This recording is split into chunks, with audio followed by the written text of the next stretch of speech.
Indiana's delegates to the Republican National Convention reportedly receiving threats after expressing some reservations about the Trump campaign. One of those individuals, Tom John, the chairman of Indiana's 7th Congressional District and a potential at-large delegate to the Republican National Convention. John told Politico that Trump, quote, doesn't represent what I want my party to represent.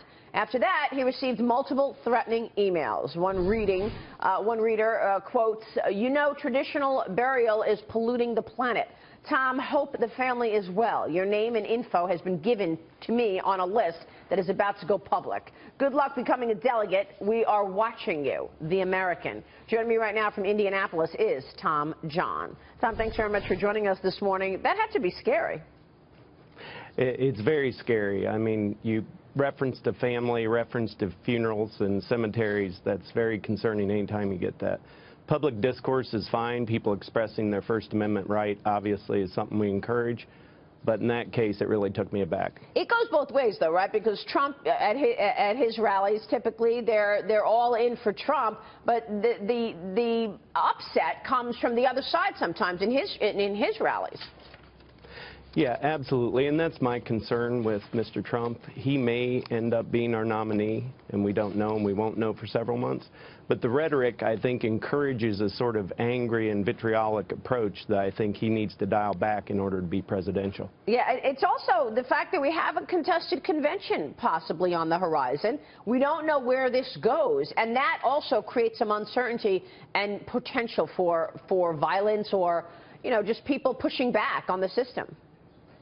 And I think that's exactly right, that people have not seen a contested convention, even possibility, since 1976. And this is something that's new to many of them. The party rules haven't changed. When Mr. Trump pushes back and says the system's rigged, the system isn't rigged. When you look at Indiana, the likely delegates are probably going to be 70 or 80% of the same people who were there in 2012.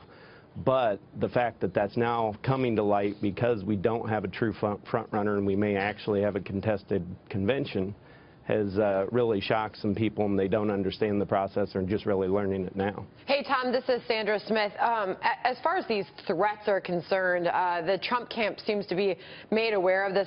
The Indy Star saying that the Indianapolis Trump campaign saying, my reaction is we've got some stupid people in this world. They called the threats deplorable. Have you personally heard anything from the Trump camp on this? I have. I received a phone call 2 days ago from the Trump campaign explicitly saying they had nothing to do with this. And I absolutely take them at their word that they weren't. This is probably somebody who was taking things into their own hands. The fear is how far they'll go with that. But I believe that this isn't the Trump campaign, although I am concerned that the continued rhetoric is what is actually pushing this. Hey, Tom, you know, in this age of social media, you know, you get people sitting at home and they can pretty much write whatever they want, whenever they want. You know, it's a scary time to be living right now, you know, for anyone in the public. But when you look at Trump's comments, do you see, if he can dial it down a little bit and become more presidential, I think that might possibly push voters away from him, because a lot of people are gathering around this image, you know, this tough image. We're going to push back. We're going to hit the establishment. Do you think he can tone it down and continue the momentum he has? Well, I think Donald Trump right now has only had about 35% of the Republican voters. He needs to get to a higher number of that. He needs to get to more than half of the Republican convention delegates. And so he needs to do something that'll actually bring people together. And that's really what coalitions, what conventions are about, is coalitions. And that's why when you look at 1952, Eisenhower was the second place candidate, but ultimately a coalition came in place around him.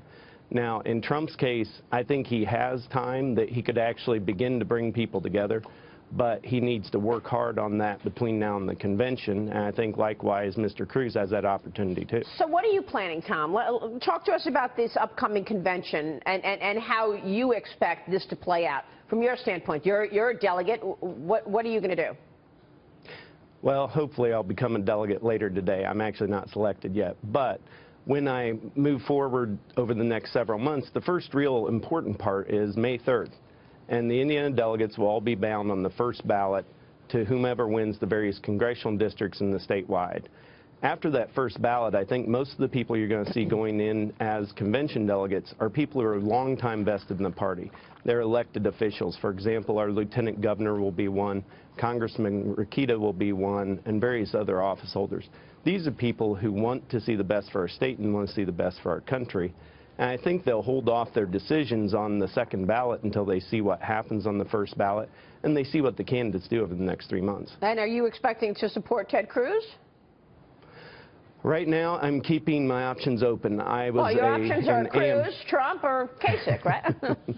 Keep those options open, but those are the options. Well, I support Marco Rubio, and right now I'll listen to all the 3 candidates that were in the race. They're in the race as of this time. All right, we will leave it there. Tom, good to see you. Thanks so much. We'll be watching. Thank you. Tom John there.